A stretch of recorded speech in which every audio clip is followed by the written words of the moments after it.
Hey, oh shit. Hey, what's up YouTube? It's still Toad, and today I'm gonna be talking in the forest. So, today's video is about, no, okay? No, they're not gonna get it. Because, basically, what happens when you meditate for long enough, and when you start thinking outside of the box, and when you experience things that other people don't experience, is that your mind is not in the same place as where their mind is. Okay? So their mind is on, what am I going to do in the future? What am I going to do about this problem? What's wrong with this thing or idea?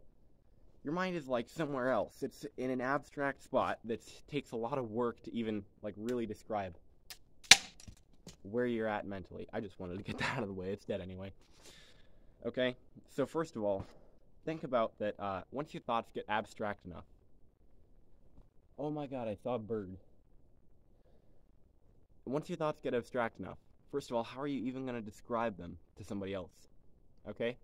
And then the next thing is that once your thoughts get abstract enough, can you really expect anyone else to be thinking the same thing, or really even understand that thing if you could describe it perfectly?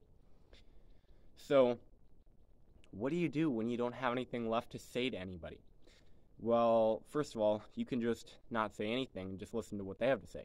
What if they don't have to say anything and you just need to connect with them in some way? Well, you can talk about pretty much anything, okay? But here's a good technique to start a conversation that really has no real fruit on it, but you'll start a conversation nonetheless, even if it's meaningless, okay? Just say something that doesn't make sense, okay? So act like you're about to leave a room, like, hey, I'm gonna eat the staples before the shampoo dries out, Happy Easter, okay? You can say something like that. Or you can say, hey, I'm sorry to tell you, but your pine cone actually died when the water sunk. Okay? You can say anything like that. You can say a really long string of word salad, and they're going to be like, what the fuck? Okay? And then you can actually start a conversation with them. And you can talk about anything. You can talk about a meme that you saw, reminisce on memories, doesn't matter. But basically, when you have nothing left to say, there's still something left to say, which is nonsense. You can just say nonsense. That's what you got left. Oh shit. Oh no, I'm falling. Now, I'm going to share with you a quick way, okay, to open your third eye.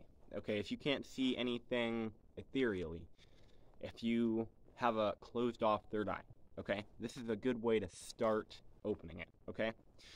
So, it does involve holotropic breath work, but not just holotropic breath work.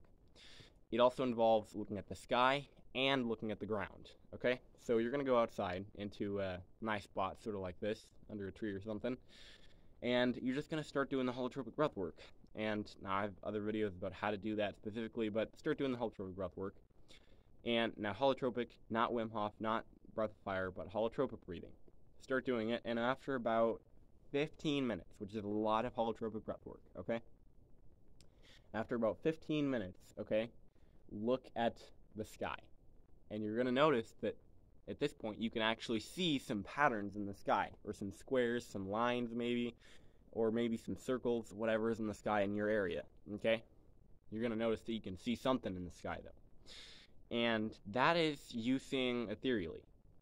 That is what you see all the time after you open your third eye, when you look into the sky. Alright? So now, keep doing the holotropic breath work, about 15 more minutes, look at the ground. You're going to notice you see a pattern in the ground now as well, or maybe really specifically in the grass. The grass has a really intricate and amazing pattern in it, okay? That's kind of made out of this invisible static. It doesn't even have a color, but you can somehow still see it, okay? So, yeah, just keep doing that, and keep looking at the sky and the ground, and the visuals are going to get stronger and stronger and stronger. And if you keep doing the holotropic breath work, eventually you're going to run into visual hallucinations, which is essentially just really strong third eye visuals. But yeah, this is a really good way to just start opening your third eye if it's not at all activated, or if you don't see anything ethereally at this point right now. Yeah. Now I'm also going to talk about, I have COVID right now, okay? And it was actually a lot worse when it first started off, but it's, in way better condition now. Obviously I'm going on a hike and I have some energy now. Basically, okay, how do you deal with COVID? What is the best, course of action? What's the best things? Well, first of all, a vitamin D supplement, a vitamin C supplement. Okay, vitamin C, of course, you know that helps your immune system. And vitamin D, most people are deficient in it. Most Americans are deficient in it, and they've done studies that found that it is actually helpful for treating COVID-19. Now, another thing is some immune-boosting herbs that you might not know of. So the first one is astragalus. Okay, so astragalus boosts the immune system, and it's used in traditional Chinese medicine a lot. The next one is echinacea. Echinacea boosts the immune system, also used in traditional Chinese medicine. And reishi mushroom, okay? So that helps your immune system as well, and it also has cognitive benefits, okay? So it improves memory, it prevents dementia, it does a lot of things, okay? So, and then is that you're going to want some sort of anti-inflammatory drug to reduce the nasal swelling, reduce the coughing, reduce the uncomfortableness of the thing, basically. And everyone knows ibuprofen, Benadryl, acetaminophen, all that stuff is kind of bad for your body. It's not the greatest for your body. So something you can take instead is just normal aspirin. Aspirin comes from a willow tree. Now, does this mean that if you take a whole bottle of it, you're not going to give yourself a stomach ulcer? No. But it does have a lot less side effects than all the other NSAIDs. And it also has some benefits with the heart.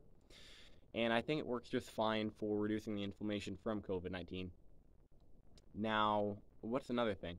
Another thing is that you want to drink a lot of water. Like a lot of water. Okay, as much as you can. Even though your throat's, it's going to hurt to swallow, you still have to drink a bunch of water. Because it's going to hurt your throat less and less the more you drink water. Next thing is to drink bone broth. Chicken bone broth. And preferably put a lot of hot sauce and a lot of gochujang, a lot of peppery stuff in it. And that spiciness will really alleviate the throat pain because it'll kill the bacteria that's building up in your throat area. Because spice, or capsaicin actually, is antibacterial. And the last thing, that when you have COVID-19, you should not go out in public. Because if you go out in public, or if you get serious interaction with people, you're going to give them COVID-19. And if you give them COVID, then it's going to, cause an outbreak in your community, and then, bam, it's going to whoop around and give you COVID again. So you don't want that. Yeah, that's pretty much how to deal with it. Hope you enjoyed this video. Goodbye. Leave a like, subscribe, comment, share, hit the bell icon if you want to be notified when I upload videos. Now, goodbye.